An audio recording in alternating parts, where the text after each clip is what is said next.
Dale, you have no clue how happy I am to get to speak with you after all these years. I have been watching you and loving your performances since Opal on Christie. Oh my God. That is so wonderful to hear. What a beautiful thing. Thank you. Debbie, we're right in the same age bracket. I got a few years on you, but it has been a joy to watch you and your performances. For our generation, I really think you are one of the great character actresses. Oh my God. And the only time we've ever gotten to talk was for Independent Spirit Awards when you won your Indie. Yeah, that was pretty incredibly crazy time. Out of the blue, very new for me, but that was another special movie. But now, you are the lead in a film. Finally, this is fabulous. Yeah, I keep going, who'd have thunk? You know, I really lucked out with Max writing this role for me, and such a beautiful role, and just the kind of role I've been dying to do, and to play a lead role, which terrified me. My first job during COVID was a real blessing. I was like, will I ever work again? Oh, I'm working, and I have the lead role? Oh, no. Okay. What did you think when this script came your way? Because I know you're so used to, you take a role, you take something, you're even part of the MCU now, but you take a role, you come in for a few days, and you go. But this one, not only are you the lead, with more screen time than Wes Studi, by the way, but it's a very different kind of role for you. It's a quiet role. It's a contemplative and introspective role. And just watching the deliberate simplicity that you bring, it is magical. So I'm curious to see this on paper for you. What were your thoughts? You obviously had trepidation about jumping into this.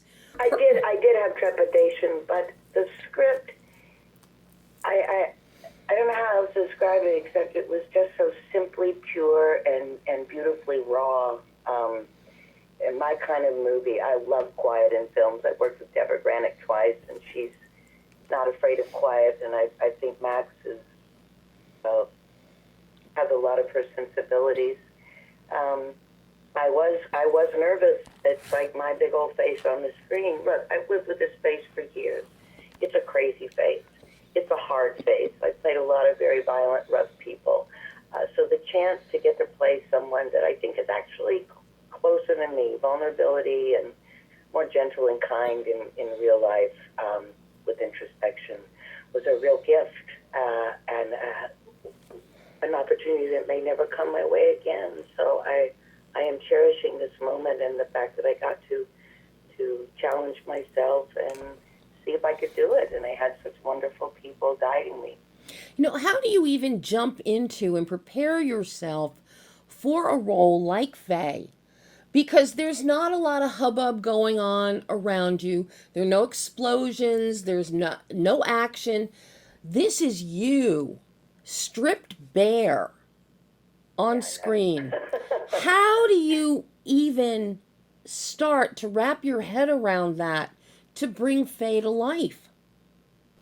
Well, Max and I talked a lot about, and I always invent a backstory to my characters, no matter how small the role, but particularly in a script like this, Max and I talked about it. He had a specific idea of how Faye and Lido knew each other and what their lives were like. But it's mainly just getting yourself in that moment of what it's like to spend 10 years grieving a loved one and isolating yourself and desperately needing connection. And that's just something I could relate to. I think a lot of people can relate to. And it's a wonderful thing to spend time to yourself and enjoy the quiet and the beauty and the solitude. It makes you think about life. But that connection to people and those little stranger moments where you never know how someone's going to change your life, I knew ultimately there was hope in Faye's heart that keeps driving her on.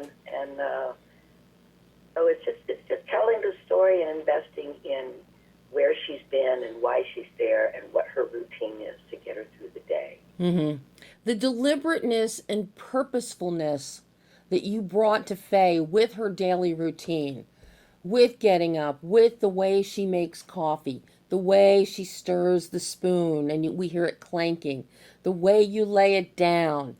It's that deliberateness that is really, it made me think of, watching my grandmother for years and years, that this is what you do. You put one foot in front of the other, you've got your set pattern, and then you keep waiting for the moment when that special something is going to happen. And I saw that in you.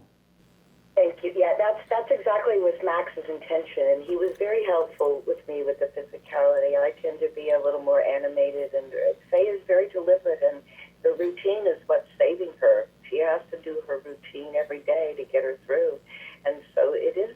She moves very deliberately, and Max would guide me and remind me, no, this you're doing a Dale thing there. This is Faye. So I need a strong director to keep me in the present. So, How much did this location help inform you?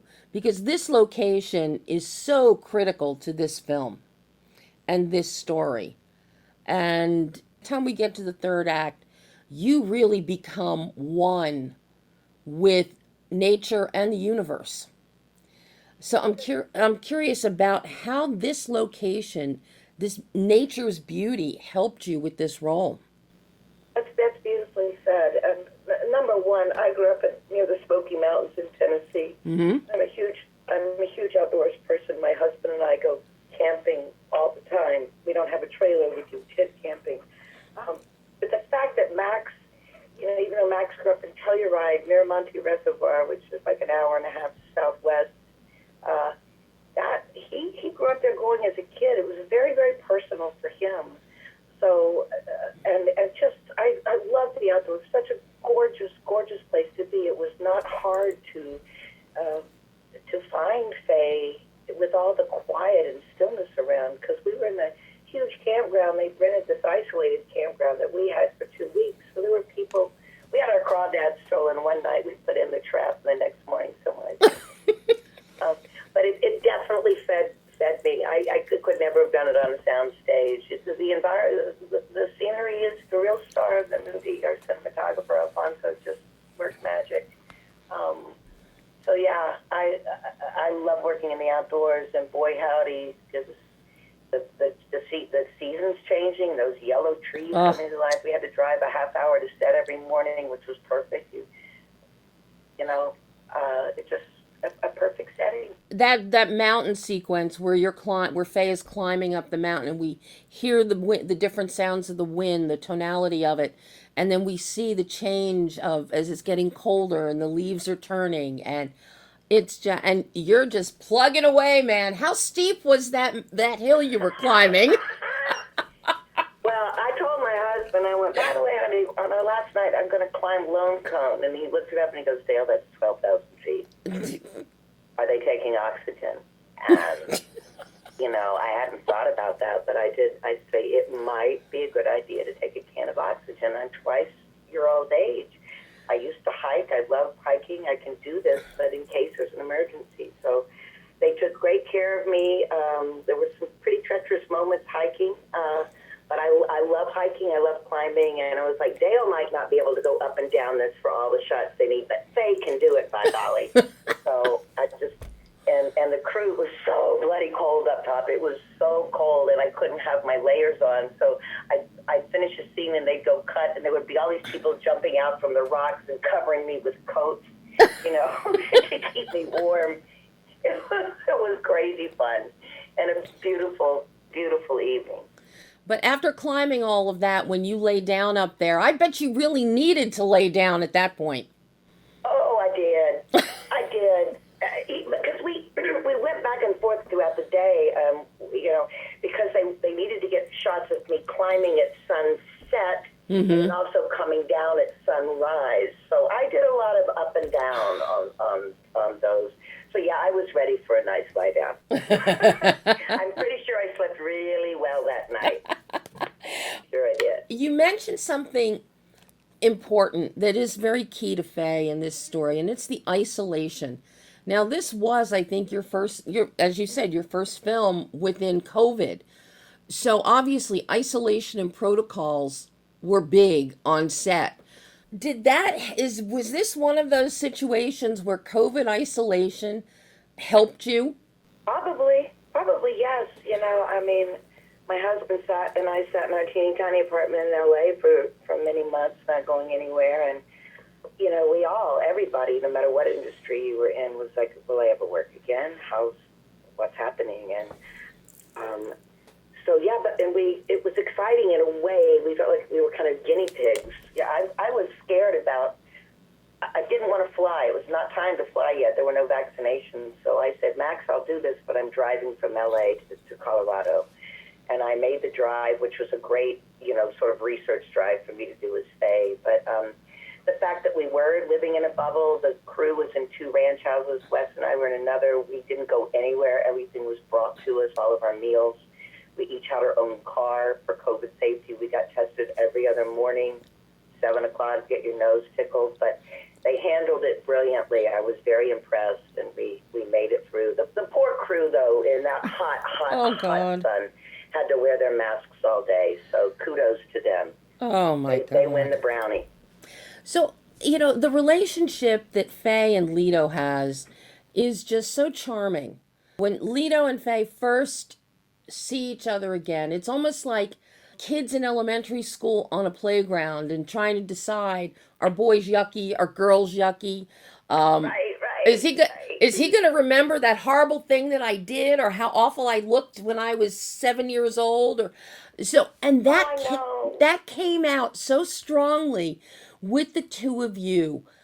Did you and Wes do rehearsals? Even though you were staying together, but developing this hesitancy, this tentativeness between Faye and Lido? I'm curious how the two of you navigated that to bring that childhood remembrance authenticity of yuck before warming up. Right.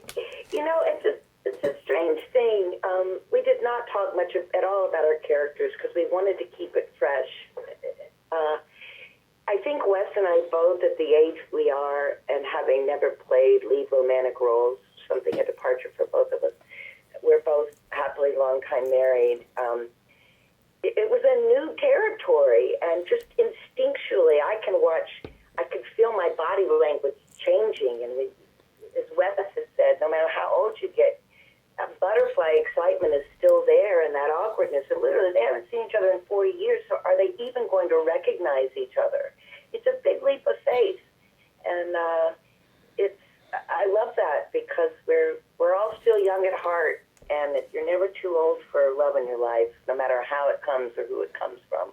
Might be the birds that sing to you in the morning or the stars you look at night, but you're never alone. There's always something good. Watching the two of you, especially once Faye invites Lido into the camper instead of leaving him outside, and your adeptness at setting up the tent was very impressive. I have to tell you that. I do. I set up tents with my husband. We tent camp. I know how to set up a tent. That was something I know how to do. That was very obvious. But it was so adorable when you invite Lido in and slowly, and this is where Alfonso works so well with the two of you with the blocking, because slowly you're moving closer on the table and closer on the table with the ice cream cone and the ice cream, and the camera's coming in tighter as you're sidling up, but still hesitantly and tentatively, and it's absolutely charming watching that scene. I loved filming it. We were both nervous because it's such an intimate scene, and because it's COVID, the restrictions were, if we're filming outside, everybody could be on set, but if we're indoors in the trailer, once filming begins, it can only be the actors, the cameraman, and the director, and the sound guy. So all the crew would have to come in and set lighting and props and everything, and then go away. So it's not like we were surrounded by, 10 people watching this intimate scene. There were just 2, but you're still in being in that cramped little space and eating ice cream and hot beer just fed the charm of the moment. Ice cream and hot beer. I got to ask you about the hot beer. Now, Faye has a refrigerator. Why is the beer not in the refrigerator? Honey, that's one of Max's wonderful little quirky touches. And I had in my own mind that it must have been something that she and her husband did, and she's held on to that tradition. Maybe they couldn't afford a nice refrigerator in their trailer. It is kind of funny, and it's quirky, and the whole eating ice cream with a knife thing, which actually had a friend call me. She saw the movie. She goes, man, it is much easier with a knife to cut that frozen ice cream. So, yeah, Max had all kinds of quirky little touches like that I was like, why? And then I went, no, it makes sense. It's just little lifestyle things that people have that they hold on to. The knife cutting the ice cream, I've been known to do that over the decades. But the warm beer, that was just... I know. It's not really a very tasteful thing. But I guess, I don't know. It was just a quirky thing. Faye's a weird woman drinking that hot beer. Faye's a great woman. She can have that one. And hot beer and crawdads. I was like, couldn't Faye at least have a stick of butter and salt and pepper for those crawdads? Nope. Crawdads, which they boiled deliciously with crab boil, and I actually loved eating them. Oh, okay. Well, that was a perk. That was a perk. I didn't like tossing them back and forth in the water or boiling them, but I let other people do that part. And then you ate them. So that was fine. I ate them, but the people catch them. They're sustenance, and for many people, that is their sustenance. Mm-hmm. So. I do have to ask Dale about, did you ever think you would have a role where you're being a mechanic and actually taking engines in and out of trucks? No. My husband would be laughing. He's really mechanical, and if I put my mind to something, I can generally figure it out. I just have to have patience. Dale does not have a lot of patience. Faye has great patience. So, yeah, putting the car together. My husband's worked on my car for years. I know how to do an oil change. I know a lot about engines. My mom was even adept with her car. So I learned a lot of little tricks, but it was a little scary being under the truck.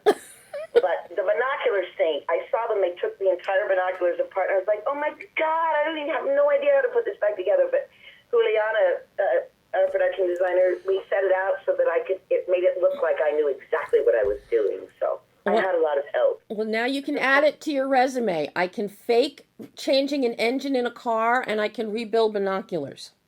Right, and I can fix a crawdad trap. See? So, hey, she's a resourceful woman.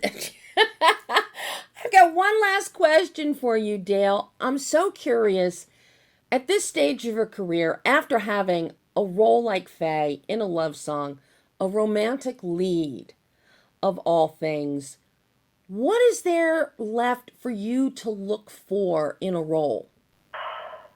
I have so enjoyed talking about this film and getting it out there. I really want to savor this moment. I feel like I've been quite spoiled, Max, on this film. I just love working. Whether it's a lead or a supporting role or I'm sweeping someone's floor, if I'm working with good people and I'm challenged, telling a good story, then I'm there. So I've never really been in a position to kind of pick and choose what scripts I take. Mm-hmm. Work comes in and out. It's always up and down, and I generally need it when it comes. But, just take it one day at a time. Of to be able to explore more challenging lead roles. But it is a huge responsibility, and it's just a matter of where I'm going to fit in places. I was thinking last night, though, somebody asked me what I want to do. I used to really sing a lot, so I'm kind of eager to do a musical. Ooh. I don't know if that's going to come around at my age, but yeah, that might be something I look at down the line. Because, I mean, you have given me and others so much joy, Dale. I mean, The Man Who Shook the Hand of Vicente Fernandez, a charming film. I love that Bernie Borgnine. My God, the people I've gotten to work with. Oh, it was his last film. I know. And what? Oh my! I could tell you stories about that beautiful, beautiful man. What a! That way, he told me that was the largest role he'd ever had, and we talked about it because he'd always played bad guys until he got Marty. He goes, I was typecast, and I finally got Marty, and yeah, that was. I have been a very lucky chick to work with the people I have. I just want to keep seeing you work. I want to keep seeing you in a big role, a small role, whatever it is. And right now, I'm chomping at the bit for A League of Their Own. Oh yeah, it's a good series. It's really well done. The girls are terrific, and I'm their bitchy chaperone, trying to wrangle them, which was a little stressful. But I think it's a terrific show. I'm very proud to be a part of that as well. Well, I will be watching all 8 episodes, and hopefully we'll go into a season 2. Yeah, that would be fun. Dale. Oh, man. Debbie, thank you for your support and all your beautiful, kind words. It really is, it's lovely to hear. I appreciate it. This has been a real thrill for me to actually get to spend quality time talking with you and about this film. And well, we'll do it again sometime then. I look forward to that, Dale. Enjoy all the success and love for A Love Song. You deserve it. Thank you. Thank you so much. Thank you. Bye-bye. Okay, have a good one. Bye.